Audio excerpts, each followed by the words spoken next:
I, Kamaljeet Kaur, commit to be vigilant and bear in my mind at all times the risk to myself and my colleagues from COVID-19. I promise to take all necessary precautions that prevent the spread of this deadly virus. I promise to follow and encourage others to follow the key COVID appropriate behaviors, to always wear a mask, face cover, especially when in public places, to maintain a minimum distance of 6 feet from others, to wash my hand frequently and thoroughly with soap and water. Together we will win this fight against COVID-19. Thank you. Hello students, welcome to biology class. In previous class we covered up to meat and egg yielding animals. Topic today we will start sheep and goat. Animals such as goat, pig, hen and lamb are reared for their flesh and meat. These are many places, especially when places near sea and water bodies where fish and other sea food is eaten. Therefore, we can say that the food providing animals may be different in different regions also. Sheep provides us mutton, wool and hide. Goat provides us milk, meat and skin. The process of removal of wool from sheep is called shearing. Okay बच्चा. Now sheep और goat को भी as we know that कि जो goat हो गया, pig, hen and lamb are reared for the flesh और meat. Flesh और meat को yearly इसका use होता है. ठीक है बच्चा. तो जो फूड प्रोवाइडिंग एनिमल्स में भी डिफरेंट रीजन्स में अब जहाँ पर फिश ज़्यादा मिलता है तो वहाँ पर फिश का कंजम्पशन ज़्यादा होता है, अदरवाइज इनका भी कंजम्पशन होता है. तो डिफरेंट रीजन्स में अकॉर्डिंग टू देयर हैबिट्स और नीड्स फूड का यूज़ होता है. शीप प्रोवाइड, अब जो शीप है उसको एज अ मटन यूज़ कर सकते हैं, मटन बनाते हैं और उसको वूल भी होता है और हाइड मतलब लेदर का भी हमको प्रोवाइड करती है sheep. God provide us milk, meat and skin. जो process of removal of wool, जो ऐसा प्रोसेस जो शीप से हम जो वूल मिलता है हमको शीप से, वो जो रिमूवल किस तरीके से हम वूल को रिमूव करते हैं शीप से, उसको शेयरिंग बोलते हैं उस प्रोसेस को. Wool is produced from the fleece of sheep. Sheep के फ्लीस में प्रोड्यूस होता है wool. Power sheeps are use for the shearing. The quality of wool varies from breed to breed. जितनी अच्छी ब्रीड होगी उतनी अच्छी क्वालिटी ऑफ वूल आपको प्रोवाइड होगा. For example pashmina wool is very soft and warm. It is obtain from Indian breed called pashmina. जो पश्मीना वूल होती है वो बहुत ज़्यादा सॉफ्ट और वार्म होती है. वो कहाँ से ऑप्टेन होती है? इंडियन ब्रीड पश्मीना है जो ब्रीड है पश्मीना ब्रीड, वहाँ से हमको ये pashmina wool find out provide होती है. Which is found in Kashmir and Himalaya areas. ये कश्मीर और हिमालय रीजन में मिल जाती है. Important breed of sheep in our country. हमारी कंट्री में कौन सी अच्छी ब्रीड की शिप्स हैं? Nellore, Mandya, Dorset, Marwari, Bikaneri, Rampuri and Deccani. Important breed of goat includes. Goat की इंपॉर्टेंट ब्रीड्स क्या है? Gaddi, Jamunapari, black Bengal, Assam hill, डेकानी, Kashmiri and many more. This all are the breeds of sheep and goat which is provided meat, wool, mutton. Okay तो ये important breeds है जो हमारी India में मिलती हैं और वो हमको ये सब जो मीट है, फ्लैश मीट प्रोवाइड करती हैं. ठीक है. Now management of sheep. और शीप और गोट को कैसे मैनेज करेंगे? Shelter. Sheep do not require a well structured shelter. Sheep को ज़्यादा रिक्वायरमेंट नहीं होते हैं शेल्टर का. They live under natural shades of tree and hills. और ट्री की शेड में ये रह सकती हैं.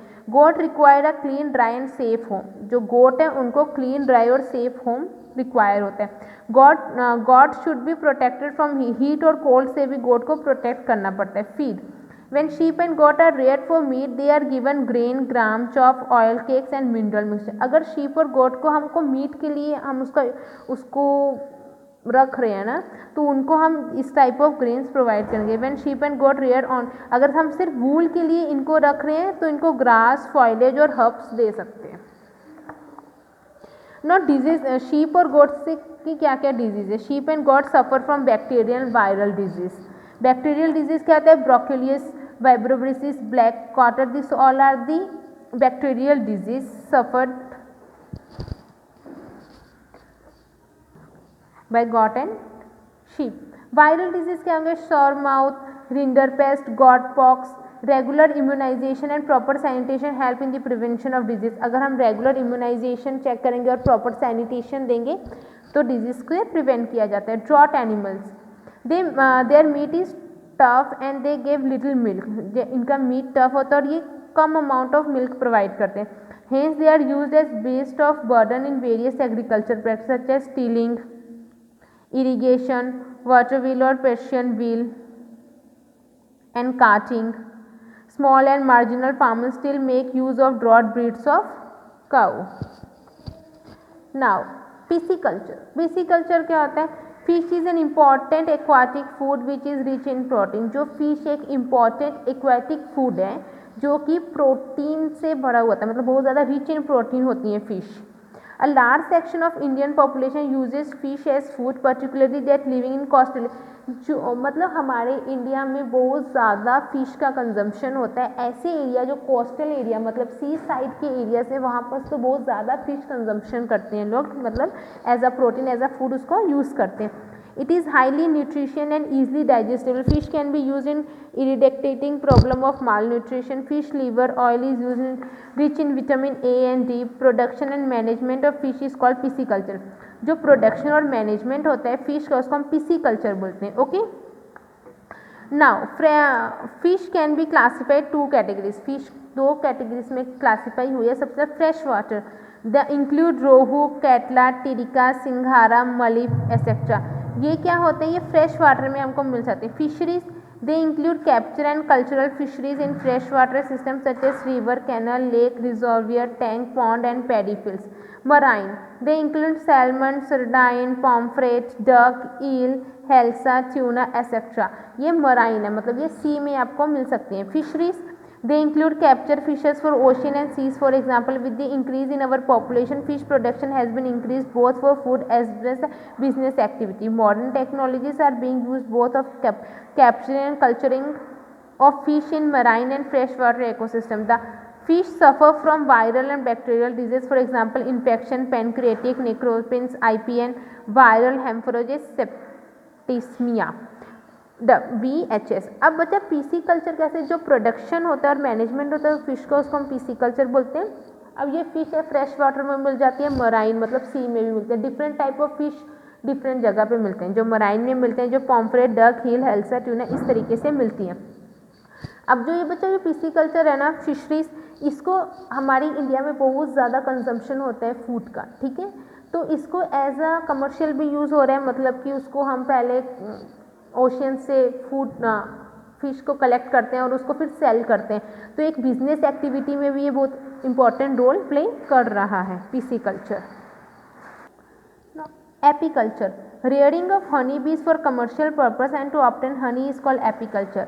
अब एपीकल्चर मतलब honey of commercial purpose. Honey bee आपको पता है, हनी हमको बीज हनी बीज से मिलता है। अब उसको हम कमर्शियल पर्पस मतलब कि पैसे के लिए, बिजनेस के लिए अगर हम उसका यूज़ कर रहे हैं और हनी ऑप्टेन कर रहे हैं उसको हम बोलते हैं apiculture. Honey bees are rears for honey and bees wax.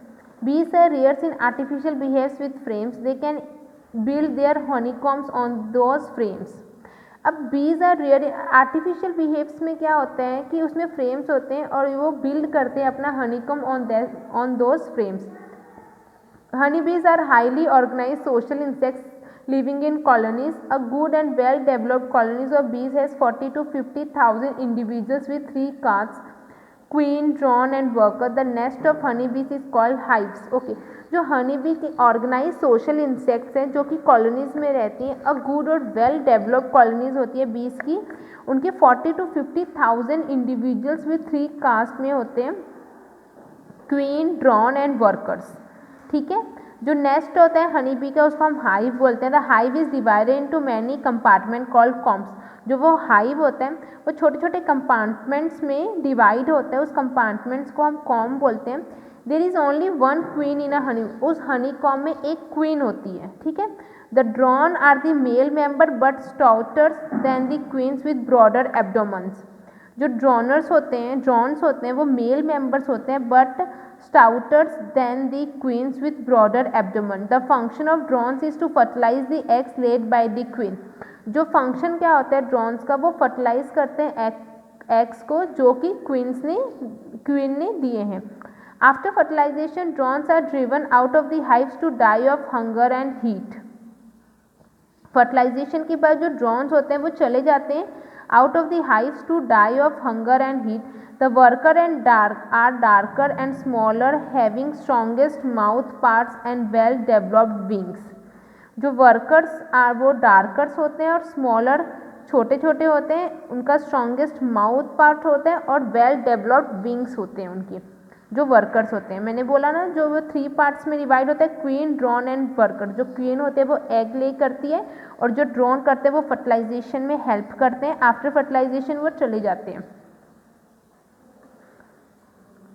The workers जो होते हैं वो डार्कर कलर के होते हैं, स्मॉलर होते हैं और स्ट्रॉन्गेस्ट माउथ पार्ट होते हैं और वेल डेवलप्ड विंग्स होते हैं वर्कर्स के। The particular place of breeding of honey bees to get honey and wax for commercial purpose is known as apiary. जो पर्टिकुलर प्लेस होता है ब्रीडिंग के लिए हनी बीज का, जो कि to get honey and wax for commercial purpose के लिए जब हनी और वैक्स का हमको मिल रहे हैं उसको हम बोलते हैं apiary. It is nectar of flowers and that the bees turn into Honey. ये नेक्टर होते हैं फ्लावर्स का, फ्लावर्स से जो हमको जूस मिलता है नेक्टर बोलते हैं उसको हम। उसी से वो क्या करते हैं, हनी जो बीज होते हैं हनी में कन्वर्ट करते हैं नेक्टर को। Honey is a good source of nutrients. Nutrients का गुड सोर्स है। इसमें 80% शुगर होता है। Water, enzymes and other constituents are also present in honey. Food value of honey is high. It is estimated that about 200 gram of honey provides as much nourishment as 12.5 liter of milk. अब ये estimation लगाया कि सिर्फ 200 grams Honey ज़्यादा nourishment provide करता है as 12.5 litre of milk. 12.5 litre of milk से ज़्यादा नरिश करता है सिर्फ 200 grams of honey. Honey is use as preservative in the preparation of Ayurvedic and Unani medicine के लिए, आयुर्वेदिक मेडिसिन के लिए एज अ प्रिजर्वेटिव यूज़ होता है Honey. Beeswax is used in making cosmetic, face cream, paint, ointment, polishes, carbon paper and other lubricants. इन सब में भी हनी का बीसवैक्स का यूज़ होता है। ओके, सो इसको हम एपीकल्चर बोलते हैं। Okay students, in next class we will discuss about sericulture. Thank you and have a nice day.